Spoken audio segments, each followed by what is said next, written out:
Peacock subscribers held steady at 36 million in Q4, while its quarterly loss significantly improved. Super Bowl ads are $8 million and plenty of new streaming research. Listen on.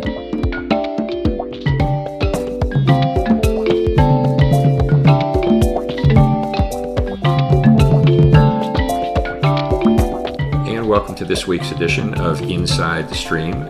This is Will Richmond from Video News, and that was Colin Dixon there from In-Screen Media. Hi, Colin. How is everything going for you?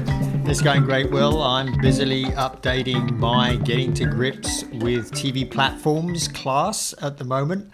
That's been occupying my time a lot this week. Boy, has there been a lot going on in that market. But before we get going with the main podcast, we've got a new sponsor, right? Yes, we do. And we're pleased this week to have with us Lucas Bertrand, founder and CEO at Looper Insights, our sponsor this week. Lucas, would you like to introduce yourself a little bit? Yeah, thank you. G'day, everyone. I'm Lucas Bertrand. I'm the founder and CEO here at Looper Insights, a company I founded back in 2017. We help streamers, broadcasters, platforms all optimize their content value by improving visibility and compliance across 250 connected TV platforms in 25 countries. Wow. Well, I'm glad you're here because optimizing content value, I think, is probably on the minds of all of our listeners this year. And so tell us about what the biggest challenge is in optimizing value. Yeah, well, I mean, firstly, if you don't use Looper Insights, you're unable to see where your content is on the digital shelf. So imagine spending $20 billion a year and you can't see where your product is. Secondly, the editorial teams who are negotiating free placements, which is the best bang for buck you can get, they're not able to see where their editorial placements actually are and whether they secured them. And that's really difficult to negotiate and measure. In contrast, the paid and growth teams, they have an easier time of it because they get guaranteed placement and they'll get some data back from the platforms. Great. And how does Looper Insights help solve these issues? Well, firstly, we've got metrics. So metrics for measuring how much prominence you're getting and benchmarking those metrics. And that then informs a strategy to drive the editorial success for teams and also helps the growth teams leverage those paid campaigns to increase the earned and editorial placements. We had a client recently in the US who in the first 6 months were able to increase the editorial placements that they secured or the prominence that they secured by 34%. Wow, that's great. Well, Lucas, thank you for joining us for this mini interview. Most welcome. And before I go, I'd like to mention that your listeners can access our new guide, Streaming Forward, Trends Shaping Digital Entertainment in 2025 for free. It's based on insights from 72 industry execs and highlights 2024's key trends as well as some predictions for 2025. So thank you, Colin. Thank you, Will. And we've added a QR code to the guide, which you can find just below the podcast in the description. By scanning this code, you'll also get early access to all of Looper Insights' future reports. Thanks, Lucas. Thanks, Lucas. Wonderful. Thank you. And as you said at the top, Colin, we're watching Comcast earnings reported just earlier today. We're recording on Thursday. We've had a little time to go through them, and you've got a couple of highlights. Yeah, I do. And I want to start first with Peacock. There are really two main interesting things there for us, right? And Peacock is one of them. And the news there is sort of good news, bad news. They managed to retain all their subscribers. Still stays at 36 million. They didn't add any. It was 36 million in Q3. But they really didn't have any big events, any sports events. I mean, if we remember last year, I think they had the exclusive NFL playoff, but that would have been in January anyway. So they really didn't have any big exclusive sports going on in Q4. And I think that really illustrates something very interesting about Peacock, and that it's very reliant on those sports these days. But the good news there is that at least people didn't leave. They retained all of their subscribers. On the revenue front, they still are making a loss. They lost $372 million in Q4, which is a pretty good performance versus Q4 2023, where they lost $825 million. So that's a 55% improvement in profitability. Revenue dropped a bit from 1.5 to 1.3 million. And that means that since subscribers didn't change, ARPU dropped as well, down from $14.62 to $12.23, $12.23. So bit of a checkered results, I think, for Peacock. I'm sure they would have preferred things to continue to grow, but it certainly didn't do that. But at least it didn't shrink, and maybe they'll do better in Q1. On the cable TV front, not so good. I suppose we could be charitable and say that they did moderate the losses just a little bit. They lost 311,000 subscribers in Q4. That's down from 389,000 loss in 23 Q4. But boy, they're continuing to lose a lot of subscribers. Well, they've basically lost 11.2% of their video subscribers in 2024. And that basically means that they lost 1.6 million subscribers to their video services in the year, which is a pretty big loss when you think about it. And actually, I'll just note, broadband, they really seem to be losing more broadband subscribers. Broadband subscribers were down 139,000 versus 34,000 loss in 23 Q4. Still got a heck of a lot, 31.8 million. But that business, they really seem to be hurting from competition from fiber providers. And I noticed AT&T was claiming, I think they said they added 300,000 fiber fiber subscribers in 24 Q4. So that fiber really seems to be resonating. I know I'm pretty happy with my fiber service from AT&T. So anyway, that's what's going on with Comcast, continuing to lose a lot of video subscribers. That's an 11.2% loss over the year.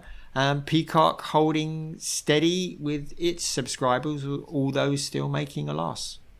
Yeah, and just adding to that, Colin, so that Peacock number that you mentioned, the 36 million, as you said, that was flat from what they had reported back in end of September.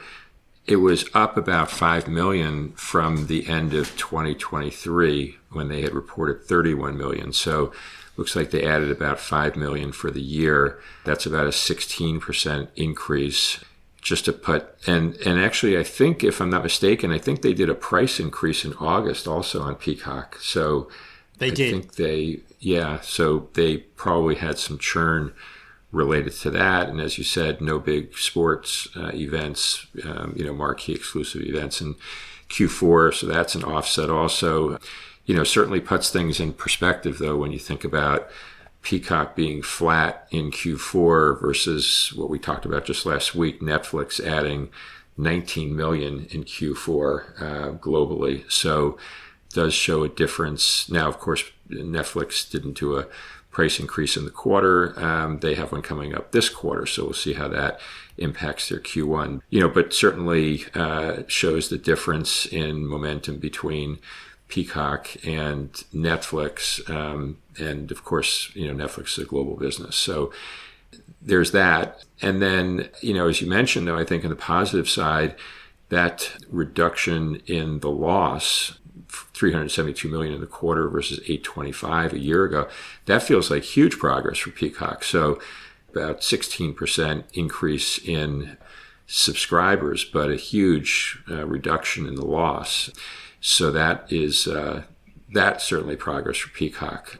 And then, as you said, on the Comcast side and broadband, I guess that 139,000 loss in broadband, they had indicated during December, I think, that they were going to lose about 100,000 broadband subscribers. So that came in worse than they had signaled. And, to your point, it's competitive out there. It's not just fiber and overbuilders, but also people switching over to be mobile only. So the broadband business, which has really been great for Comcast and also for other cable TV operators, looks like it might be starting to show some wear at this point.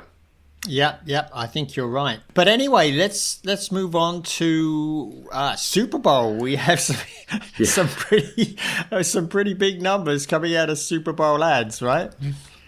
Absolutely. So pretty exciting weekend of football championships that we just had last weekend, and we now know who's going to the Super Bowl. We're going to see if the Chiefs are going to do a three-peat.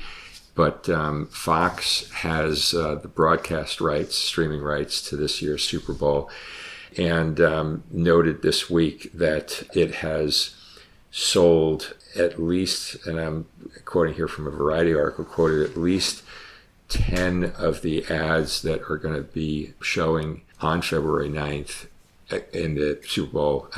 They've sold for more than $8 million a piece, and that would be a new record for Super Bowl ad pricing.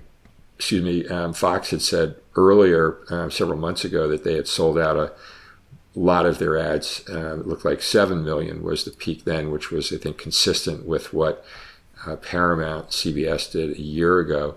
So in this case, it sounds like there were some advertisers that came back and wanted to exit their deals for different reasons, and that new inventory Fox was able to turn around and sell for $8 million, so that up $1 million. This is, I think, Colin, part of a theme that we've been talking about now for a while. That's well understood, that the fragmentation that streaming and cord cutting have brought to the overall TV industry means that it's ever harder to aggregate audiences, and the Super Bowl does that better than any single moment in the course of the year. And so advertisers who want to really get the maximum amount of reach and impact for a product launch or anything else that needs broad release and awareness, Super Bowl is really where it's at. And Super Bowl broadcasters year in and year out seem like they've really been able to capitalize on that. And this year's news now with Fox saying it's getting the $8 million is just the latest in that trend. And from my standpoint, Colin, I don't really see that changing. I mean, there's obviously there are a lot of different ways for advertisers to go to market these days. But if you want that one single buy, that one single moment with maximum reach, it's really going to come through the Super Bowl, right? I think that's absolutely true. One of the things I'm really interested in is if that 8 million, when I paid that 8 million for my ad, if that actually includes Tubi as well, because of course Tubi is simulcasting the Super Bowl live. And I actually think Tubi will do pretty well out of it. It's going to be simulcasting it in 4K. So if you have a nice fast fiber connection, you should be able to watch in 4K. Although I will say it looks like that is up-resed by Fox from a 1080p feed. So it may not be quite as good as it would if it was in native 4K. But anyway, I guess the question for me is, I wonder if that 8 million includes Tubi, and if Tubi will actually duplicate the Super Bowl ad load as it appears on regular TV. And that, as we know, is actually pretty important, right? It's pretty important that they do that, because a lot of people, it's the Super Bowl of ads as well, right? Quite literally. So it'd be interesting to see if Tubi is able to duplicate the ad load. Yeah, I would jump in, Colin, and say I would think that Tubi will carry all the same ads that Fox has sold for the broadcast. And would that be your conclusion as well, or do you think otherwise? I think they pretty much have to, but I think where we may see divergence is in local ads. I watched Tubi a fair amount, and Tubi is serving me local ads, but I have a feeling those local ads may be sold separately to Fox's broadcast inventory, but we'll have to see. I'll be watching. You can bet I'll be watching on Tubi for the whole of the Super Bowl. So hopefully we'll have more information after the event. Great. And I think we want to move on, Colin. We had some data this week from both TVision and from Hub, which you wanted to cover. I do, yeah. Two actually pretty interesting reports came out this week. One was TVision's State of Streaming Report 2025, and you can get a copy of that, of course, from TVision's website. But if you want to come to Will and I's posting of the podcast, we'll both include a link to that report. And there was also a very interesting presentation by Video Elephant this week. Victoria Vitarelli from Video Elephant did an OTTX webinar, and she presented a whole bunch of Hub entertainment research data that they'd partnered with Hub on about fasts. And so I sort of looked through that data, both of those data sets, Will. And one of the things I sort of pulled out of that is just how powerful the built-in fast services to the TV OSs, how powerful they are becoming. They're really beginning to now catch up with providers like Tubi and Pluto TV. And I want to highlight some of that data to sort of justify that. From the Hub entertainment research data, they asked the survey group, they asked how those people had found their fast services. And I tell you, Will, 3 or 4 of these relate directly to the fact that these services are built into the TV OS. The most popular one, 33%, said that they saw the app on my internet connected TV home screen. And of course, the built-ins are right there, right? Another one directly related to that, searched for a show or movie title and it came up in the search results, 31%. We know that the TV OSs are favoring their services, as you'd expect, in their own searches. So that was not a surprise either. And then information about it was included with the guide for my new TV. 18% of people said that. And of course, we know that they're featuring those services in their guides. There were some other things there that were involved. Someone I know told me about it was also 33%. But I think, the sense I got from that data from Hub Entertainment Research and Video Elephant was that really the TV OSs are pushing those services pretty strongly in their interface. And there was one other piece of evidence from the TVision State of Streaming report.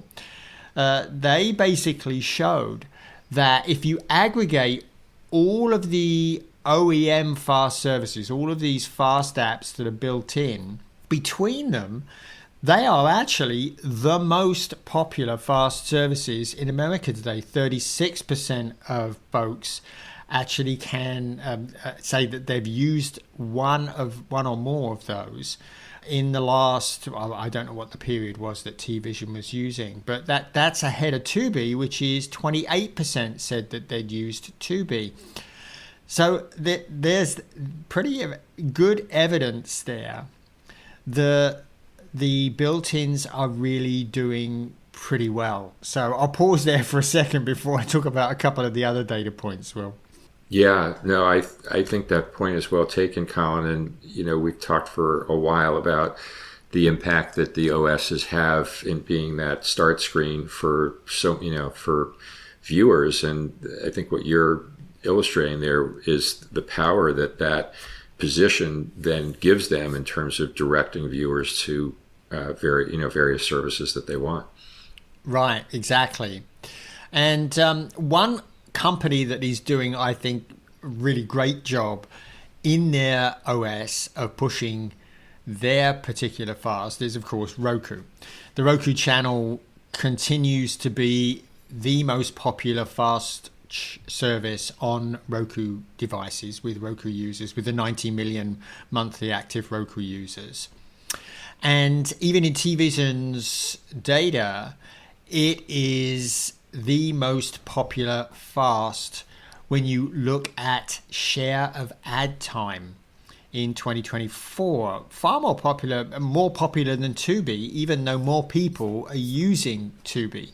So TVision said that 4% of TV ad time, I guess that's CTV ad time, was occupied by Roku and 3% by Tubi. And remember, they're sort of reversed, right? Tubi has much better reach. And so there's a couple of things going on there. One is that the ad load is slightly higher in the Roku channel. It's about 8 minutes, and the ad load in Tubi is 4 to 6 minutes.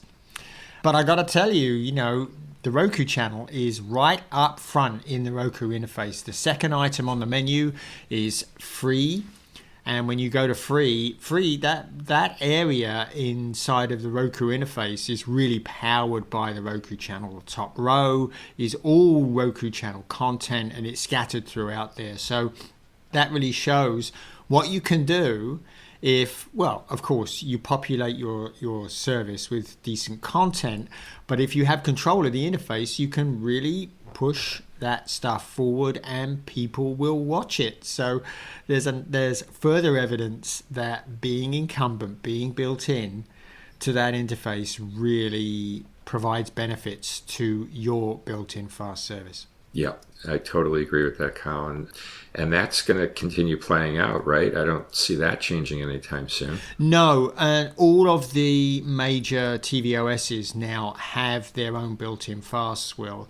And I think one of the best exemplaries of how to leverage that maximally comes from our friends at Vizio in the SmartCast interface. I actually find that the ads are not intrusive. I turn my box on. There's usually an ad there for content that's appearing in their watch free fast built-in fast service, and often it gets me over there. It gets me over there watching. So I find it non-intrusive. But I should make one note here, and that is that YouTube shows up pretty much everywhere as being the most popular or close to the most popular on CTVs. And the truth is that YouTube has virtual built-in status, because you really can't have a TV OS if you don't have YouTube. And on all but one of the TV OSs, it's available what we call above the fold. So you don't have to scroll to find YouTube. It's right there on the homepage when you start up. And I think that gives YouTube sort of virtual built-in status. You got to have it. And boy, it pops up everywhere in the TVision report as being a market leader. I mean, in terms of household reach, 67% are reached by YouTube, and only Netflix does a little better than that. It is 11% of ad time, TV ad time, goes to YouTube. Only Hulu does better with 13%. YouTube, as we know, is a monster. Yeah, and one other point in the TVision related to YouTube is share of time spent with different services. YouTube at the very top with 21% share of time spent, with Netflix following them at 16%, Hulu then down at 10%. So you're right. I mean, we've talked about this before on the podcast. YouTube is the 800-pound gorilla of free ad-supported viewing, and they and Netflix are really the two biggies of the streaming crowd. Yeah.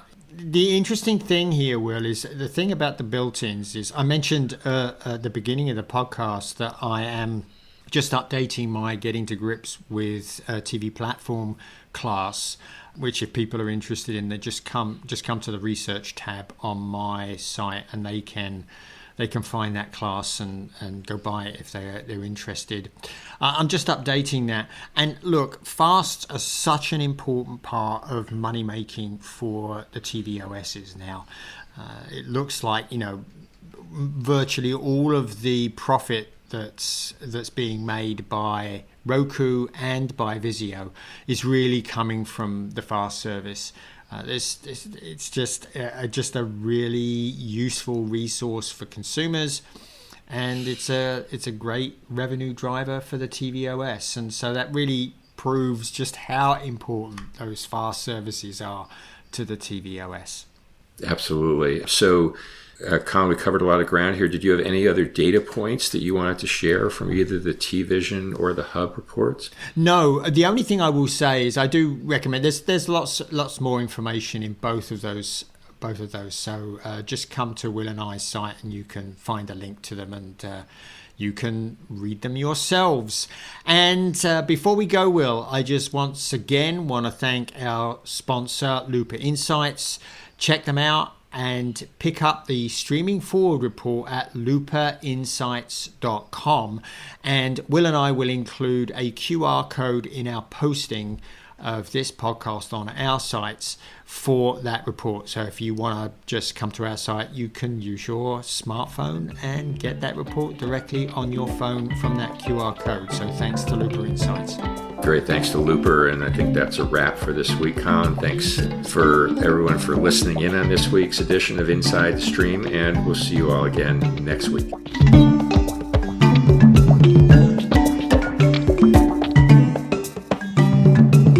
Inside the Stream is a production of In-Screen Media and Video News, all rights reserved.